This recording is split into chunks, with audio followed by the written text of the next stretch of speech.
पानी का मटका, हंडा, भले तुम्हारे घर में नल से पानी आ रहा हो, आरओ का पानी आ रहा हो, तुमने आरओ लगा रखा हो और उसके नीचे एक छोटा सा हंडा, मटका, कुछ भी, छोटा सा घड़ा, कुछ भी रखना जरूर चाहिए। रसोई घर में भले इतना बड़ा हंडा रखो, मटका रखो, घड़ा रखो, कलश रखो, पर रखना जरूर चाहिए। क्यों?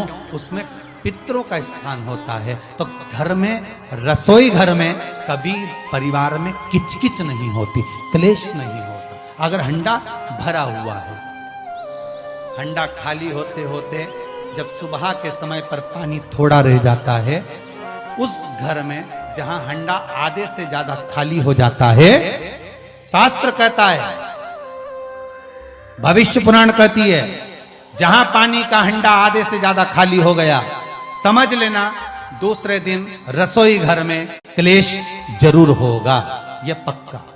इसलिए हंडे की सीमितता देखी जाती है। मटके को, हंडे को, कलश को आधे से ज्यादा भरकर रखा होना चाहिए। भले आधे तक भरा रहे पर आधे से नीचे नहीं। उस घर में अब माताएं पूछती हैं, पंडित जी हमारे घर में बहुत क्लेश है, हमारी बहू सुनती नहीं, बहू के हमारी सास नहीं सुनती। क्लेश हो कहां से रहा है? जब तुम लड़की पसंद करके आई, उसका पांव देख के आई, 25 बार फोटो देखा, अपनी रकम तोड़वा तोड़वा के बहू को सोने की रकम चढ़वा दी, खुद ने अच्छी साड़ी नहीं पहनी, 10-10 हजार का सूट चढ़ा दिया, चुन्नी बेस, डब्बा दिया तैयार होने का, चप्पल दी नाप की, चूड़ी का नाप मंगवाया, इतना प्रेम, और घर पे आके जगदम्बा हो गई।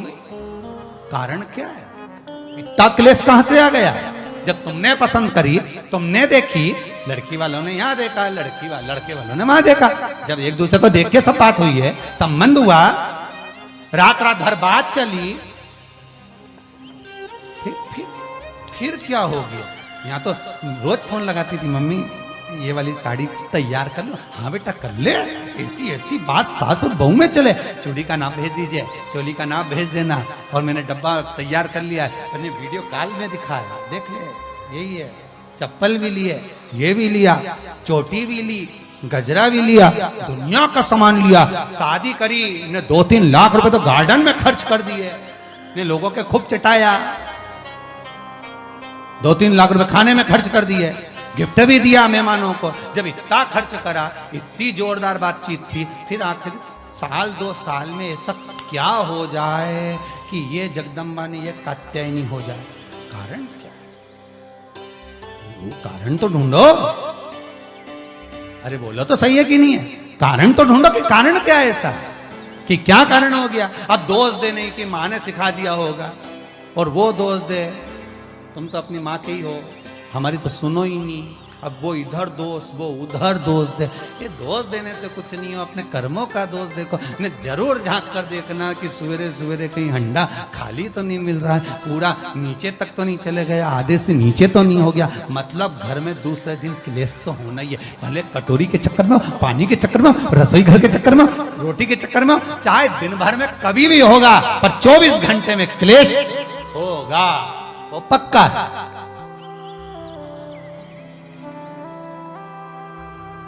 थोड़ा भरा, क्यों भरकर रखा जाता है मटका? क्यों भरकर रखते हैं हंडा? क्यों कहा जाता है कि जिस समय वास्तु पूजन होता है, पितरों के लिए पूजन करी जाती है, तो हंडा भरा जाता है, नया कोरा मटका, नया हंडा वास्तु पूजन में भरा जाता है। क्यों?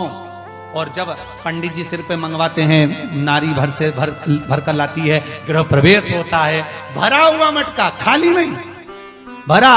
और जब भरवाते तो इतना भरवाते कि उसका पानी उंडेलना चाहिए, वास्तु पूजन का नियम है। जिस समय मटके को भरकर लेके आते हैं घर के अंदर, कलश भरकर लेके आते हैं, वास्तु प्रवेश करते हैं, गृह प्रवेश करते हैं, तो मटका इतना भरा जाता है, उसका पानी बाहर ढुलना चाहिए।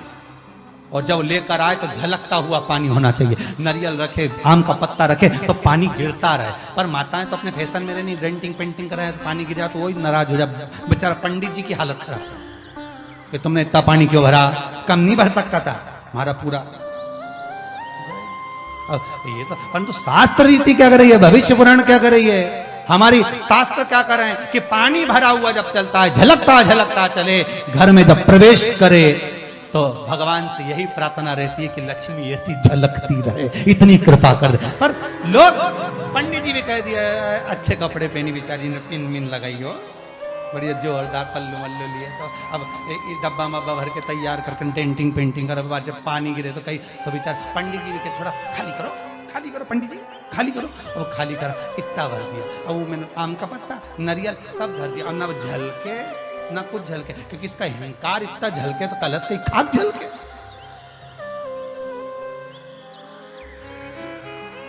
ये तो घर प्रवेश कर रही तो अपने आप को ऐसी समझ रही कि महारा बराबर कोई नहीं आएगा, ऐसी, और ऊपर तक फोटो खींचना। अभी इसका अहंकार इतना झलके तो कलश के खाक झलके। अब जो झलकना वो तो झलका ही नहीं, न झुमका झलका, और कहा मतलब झलका है, सो झलके सो भाव से लगे। तीन के झुंड होकर वो वृक्षों का भाव बढ़ने, सब जगह पर दर्शन करेंगे तो एक एक वृक्ष मिलेंगे, कहीं आंवले का मिलेगा, कहीं पीपल का मिलेगा, कहीं बड़ का मिलेगा, कहीं शमी का मिलेगा। पर पितृलोक में, जितना बड़ा पितृलोक है, उस पितृलोक में जितने वृक्ष मिलेंगे सारे त्रिवेणी के भाव से मिलेंगे। तीन वृक्ष का एक, इसलिए हमारे यहाँ त्रिवेणी की जरा महत्वता रहती है पूर्वजों के लिए। पर शिव महापुराण की कथा कहती है त्रिवेणी का पौधा घर में नहीं लगाया जाता। कई लोग इतने चतुर होते हैं कि घर में ही त्रिवेणी लगा लेते हैं, कि गमले में आंवला लगा लिया, पीपल लगा लिया, बड़ लगा लिया। तो ये त्रिवेणी का जो पौधा होता है ये बाहर होना चाहिए, घर के अंदर नहीं होना। हाँ, आंवले का पेड़ आप अलग से लगा लो, चल जाएगा। पीपल का पौधा छोटा लगाओगे, थोड़ा समय तक, जब तक पीपल बड़ा ना हो, तुम्हारे सिर पर छाया नहीं हो, तब तक तो आप घर के अंदर लगा सकते हो। पर पीपल बड़ा हो जाए, उसकी छाया आपके सिर पर आने लगे तो उस पीपल को घर में नहीं रखना, उसको बाहर लगाना। आंवले का पौधा आपको बड़ का पौधा छोटा हो, उसकी छाया ना पड़े, तब तक आप पूजन के लिए लगा लो, मना नहीं है। पर बाद में जब छाया सिर पे आने लगे तो बड़ को भी आपको बाहर लगाना पड़ता है। केवल आंवले का पौधा ऐसा होता है जो घर के अंदर आप लगा सकते हो। शमी का पौधा घर में लगा सकते हो, पर शमी का पौधा भी जब बड़पन में आ जाए, बड़ा हो जाए, तब उसको भी हटाना पड़ता है। शंकर भगवान को जो बेलपत्र चढ़ती है, शमी पत्र चढ़ता है, उसमें बेलपत्र का जो पौधा है वो परमानेंट कितना भी बड़ा हो जाए वो शुभ देगा। पर शमी का पौधा भी ज्यादा बड़ा होगा तो वो आपको हटाना पड़ेगा, ले जाकर लगाना। छोटा है पर निवेदन है कि बड़, पीपल और आंवले की त्रिवेणी आप गमले के अंदर ना बनाओ। आप गमले के अंदर, कई माताओं की आदत है त्रिवेणी कहां पूजने जाएंगे, त्रिवेणी पे कहां दिया लगाने जाएंगे, तो गमले में त्रिवेणी बना लो, बड़ का पौधा भी लगा लो उसी के अंदर, उसी में आंवले का, उसी में पीपल। वो शिव महापुराण वर्णन नहीं करती। त्रिवेणी बाहर, त्रिवेणी का पौधा बाहर घर के अंदर क्यों? शिव महापुराण की कथा में स्पष्ट कहा गया, जहां त्रिवेणी का पौधा गमले के अंदर होता है, वहां उस स्थान पर महाराज कहीं ना कहीं क्लेश का भाव होता है, तो घर में शांति नहीं होती। क्यों? तो उसका भी व्याख्यान गरुड़ पुराण में कहा गया। क्या वर्णन किया गरुड़ पुराण में? कि जब जीव आत्मा को लेकर आया जाता है, सारे सुख दुख सब भोगने के बाद में कुछ समय के लिए उसको पितृलोक में जब लाया जाता है, तब पितृलोक में आने का जो प्रवेश द्वार है, उस द्वार में जब जीवात्मा सारे दुख भोग कर, तकलीफ भोग कर वो जीवात्मा जब प्रवेश करती है, तो उसको लगता है कि यहां पर फिर मुझे कहीं तकलीफ का अनुभव होगा, तो वो अंदर प्रवेश नहीं करती है। त्रिवेणी का जो पौधा होता है, उसी पौधे के नीचे वो जीवात्मा कुछ देर विश्राम कर लेती है। इसलिए शिव महापुराण कहती है त्रिवेणी बाहर पूजी जाए, त्रिवेणी बाहर लगे। पर त्रिवेणी का पौधा घर के अंदर गमले में रहेगा। जीवात्माओं को जैसे दुख का भान होता है तो विश्रांति लेते हैं, तो आहूत, पितर, वासुक, जो प्रेत योनि में भटकने वाले भी जीव होते हैं, वो त्रिवेणी के नीचे कुछ समय के लिए विश्राम लेते हैं। विश्राम महाराज विश्राम। तो शिव महापुराण में और गणेश पुराण के अंदर एक बहुत सुंदर प्रसंग, गणेश पुराण में जैसे दुर्गा का प्रसंग कहा गया है, कल उस प्रसंग को थोड़ा वर्णन करेंगे गणेश पुराण के, कि कौन सी दुर्गा किस चीज के लिए लाभदायक है। तो गणेश पुराण में शमी के पत्ते का वर्णन करा गया, तो उसमें स्पष्ट कहा गणेश पुराण में कि यदि एक लोटा पानी, एक कलश जल, उसमें चंदन घोलकर अक्षत के 5 दाने और पीपल के 2 पत्ते उसमें डालकर शमी के पेड़ के ऊपर उस जल को समर्पित कर कर आप अपनी कामना बोलकर जिस कार्य के लिए जाते हैं वो कार्य मात्र 3 दिन में सफल हो जाता है। मात्र 3 दिन लगा गणेशपुरा।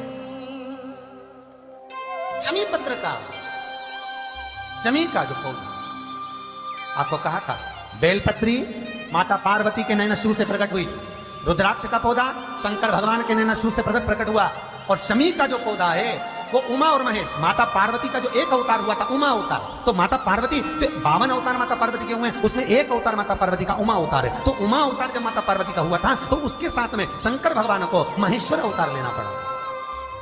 महेश्वर अवतार भगवान शंकर ने लिया, तो उमा और महेश्वर का जब मिलन हुआ था, उस मिलन के दृष्टिकोण से, उस मिलन की दृष्टि से शमी का पौधा उत्पन्न हुआ। शंकर भगवान की जो जलाधारी है, बस उस जलाधारी का मुख उत्तर का होना चाहिए। घर में भी अगर शंकर भगवान का शिवलिंग रखते हैं अपन, तो शंकर जी की जो जलाधारी का मुख होता है वो उत्तर का होना चाहिए। उत्तर।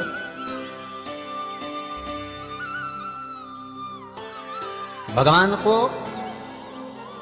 जब भी बेलपत्र आप शिवलिंग पर समर्पित करते हैं तो ये डंडी का मुख आप जहां बैठकर कर रहे हो, आप उधर बैठे हो, इधर बैठे हो, इधर बैठे हो, जहां तुम भगवान शंकर के सामने बैठे हो, इस डंडी का मुख तुम जिस जगह पर बैठकर बेलपत्र समर्पित कर रहे हो, तुम जिस जगह बैठकर बेलपत्र चढ़ा रहे हो, तुम जिस जगह बैठकर बेलपत्र को भगवान शिव को समर्पित कर रहे हो, इस डंडी का मुख आपके ठीक विपरीतता के भाव में होना चाहिए। भगवान शंकर को जहां बैठकर चढ़ाओ, डंडी का मुख विपरीत। महाराज, जब शमी पत्र भगवान शंकर को समर्पित करो तो शमी पत्र की डंडी का भाग आपकी ओर होना चाहिए, बेलपत्र की डंडी विपरीता भाव, और शमी पत्र की डंडी का भाव, शमी पत्र की जो डंडी होती है उसका भाग अपनी ओर होना चाहिए। ये बटकेश्वर महादेव कोई साधारण नहीं है हमारा। अदालत में केस चल रहा हो, प्रशासनिक कोई परेशानी आ रही हो, कोई एग्जाम निकल नहीं रहा हो, कोई केस अदालत में चल रहा है, नहीं निपट रहा, बड़ के पेड़ के नीचे शिवलिंग का निर्माण करिए, और शिवलिंग का निर्माण कर कर, पूजन कर कर, घी का घृत का दिया लगाकर दही चढ़ा, उस दही को वापिस हाथ से चम्मच में निकाल लीजिए। उस दही को रख लो, शिव जी की पूजन अर्चना कर कर भगवान भोलेनाथ के शिवलिंग का विसर्जन कर आओ। दही जो चम्मच में निकाला है उसको एक रुमाल में लगा लीजिए, चाहे स्वस्तिक बना लो, चाहे छापा लगा लो, जिंदगी लगा लो।